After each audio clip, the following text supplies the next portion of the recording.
Bismillahirrahmanirrahim. Assalamualaikum warahmatullahi wabarakatuh. Kita sambung pembelajaran dengan tajuk nida bab 9 tingkatan 5 kembali selepas ini.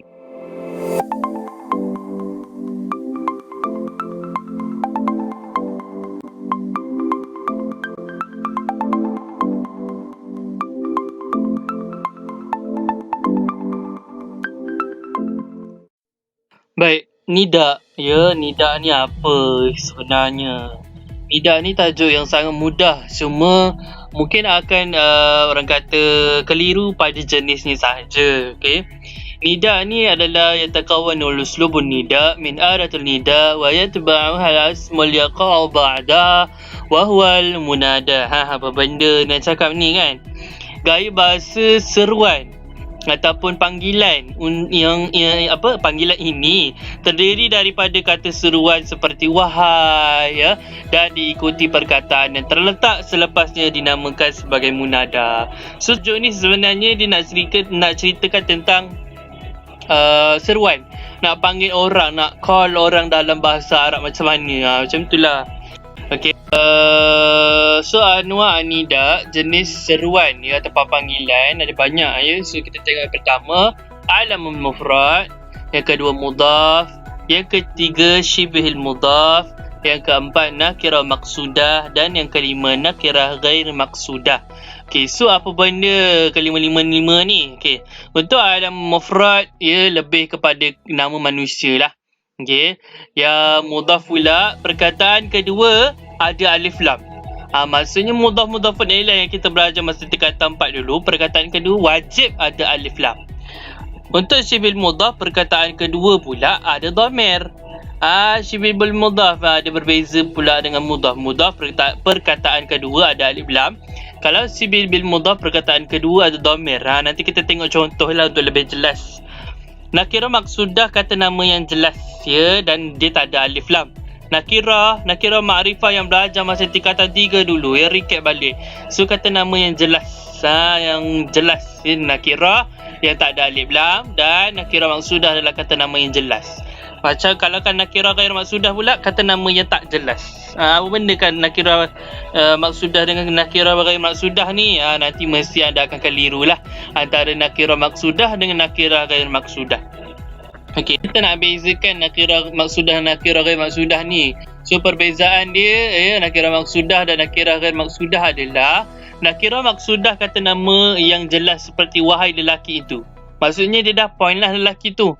Ya, tetapi kalau nakirah ghair maqsudah seperti wahai yang tidur, tak jelas sama ada dia adalah lelaki ataupun wanita. Maksudnya tidur tu kan ramai kan, antara lelaki ataupun wanita. So kita ni tak spesifik lah. Maksudnya kalau dia kata wahai lelaki yang tidur, maksudnya itu yang dah jelas, itu maksudah. Kalau dia kata wahai yang tidur, maksudnya dia tak jelas lah, dia ghair maksudah. Okay, so kita tengok contoh. Okay, ayat munadanya dengan anwa' munada, jenis munada dia. Ya Uthman, ishtahid kai tanjah. Kan, wahai Osman, berusahalah untuk berjaya. So munada dia Osman. Ya, selepas adat munada ni yang pembenda kita nak panggil lah ya ke ayuha ke kan. Lepas tu mesti munada wajib. Okey. So jenis munada dia apa? Nama orang, alamun mufrad. Okey. Yang kedua, hayya rajul asra' fi amalik. Wahai lelaki, cepatlah buat kerja macam tu. Okay, so munada dia nampak hayya tu, lepas dia mesti munada rajul. So kita nampak kat sini wahai lelaki kan, dah spesifik. So dia jadi nakirah maqsudah. Yang ketiga, hayya ya fahiman darsah. Lepas ya tu ada dua perkataan. Bila dua perkataan kita tengok perkataan kedua, ada dhamir, maka munada dia fahiman dan fahiman darsah, dan anwa' munada dia adalah syibhil mudhaf. Okey. Lepas tu kita tengok yang pertama dan yang kedua. I'rab dia adalah munada mabni 'ala dhamm. Okey, cuba tengok Usmanu, rajulu. Dua jenis ni sahaja, alam mufrad dengan nakirah maqsudah ni munada mabni 'ala dhamm.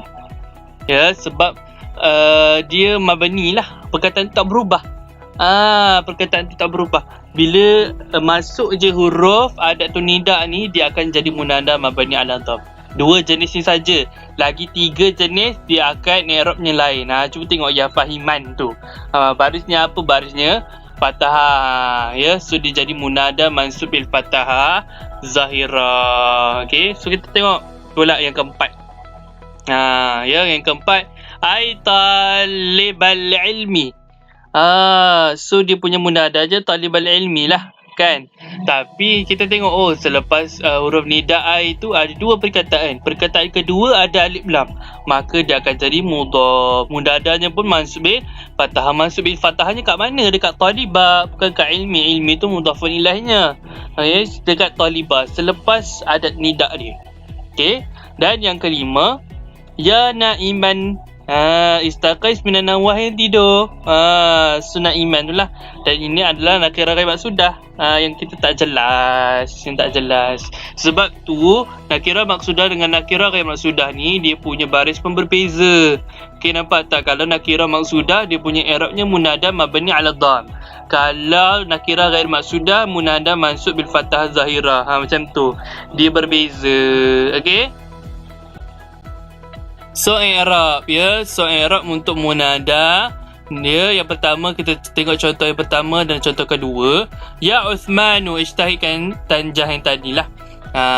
So dia jadi munada mabni ala dhamm fi mahal nasab. Kenapa fi mahal nasab? Sebab munada ni dia punya asal i'rabnya adalah mesti wajib berbaris atas. Ya, cuma 2 perkataan ini saja yang tidak dibariskan atas ya. Dan contoh yang kedua, ai talabal ilmi ta'ala huna. Wahai yang menuntut ilmu, ta'al huna, mari ke sini ya. So kita tengok perkataan talibal tu ya. Talib tu adalah munada mansub bil fathah zahirah. Sebab dia jadi 2 keadaan baris lah di sini ya untuk munada ni. Ya, untuk munada ni 2 je i'rab dia. Okey, sudah habislah bab ni. Kita buatlah latihan. Okey, ayin munada thumma bayyinhu fi ma yati. Ya, tentukan munada kemudian nyatakan jenis dia. Yang pertama, ya hakimul mubarak kun yaqzan adilan. Wahai hakim lah, hakim pertandingan ni jadilah orang yang jujur, macam tu. So mana dia punya munada dia? Lepas huruf ya tu terus jadi munada dia, ya hakimul mubarak tu lah. Okey, dan jenis dia ada 2 perkataan. Lepas tu perkataan kedua dia ada alif lam. So dia jadi mudhaf. Yang kedua, ya ghaniyan, sa'in mahrumin, wahai yang kaya. So kita tahu kaya tu macam mana kan. Mungkin kaya tu orang lelaki, mungkin kaya tu orang perempuan, kan, mungkin kaya tu budak kan, tak tahu. So nakirah maksudah. Yang ketiga, ya ilham, Insit ada syarah al-muallim. Wahai ilham, diamlah bila cikgu tengah bercakap kan, bila cikgu tengah bagi keterangan. So kita dah nampak dah ilham kat situ kan. So dia akan jadi alam mufrad. Jangan kita ilham ni dalam dunia ni banyak nama ilham. Boleh jadi Ilham Azizi, boleh jadi Ilham Syahir. Tapi kita jangan macam tu. Kita nampak spesifik nama je. Kau jangan ini ilham ni nakirah ghair maksudah, sebab ilham boleh jadi banyak ilham. Tidak. Bila nama saja terus jadi alam mufrad ya.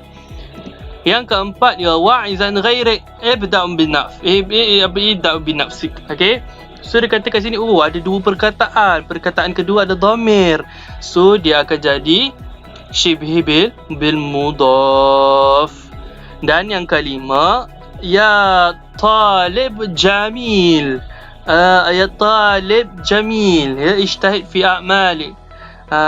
So dekat sini dia punya munada dia talib jamil, wahai pelajar yang handsome ya, yang comel, yang takkan cantik kan sebab dia lelaki.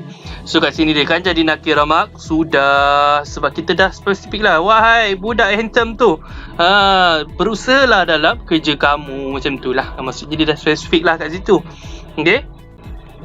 Okay, so kita buat latihan yang kedua macam biasalah, i'rab ya, i'rab. So i'rab yang pertama, ai talibal jadida.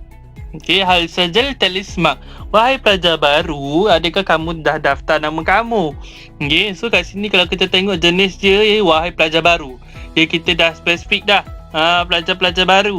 Okey, ada pelajar-pelajar lama. Okay, so kat sini kita dah spesifik. Ya Talib pun pelajar lelaki kan. So kat sini kalau kita tengok dia punya jenisnya adalah jenis maksudah kan. Bila maksudah, dia punya i'rab adalah mabni ala dhamm. So munada mabni ala dhamm fi mahal nasab. Okay. Yang kedua, hayya Ashraf rafaqat kassalama. Okay, so kat sini nama orang Ashraf kan. So kat sini pun kita dah set mind dah. Kalau nama orang mesti dia munada mabni ala dhamm fi mahal nasab. Okay. Dan yang ketiga, ya la'iban ukhruj minan fina athna al-matar. Wahai pemain, ya keluarlah daripada padang ketika mana hujan.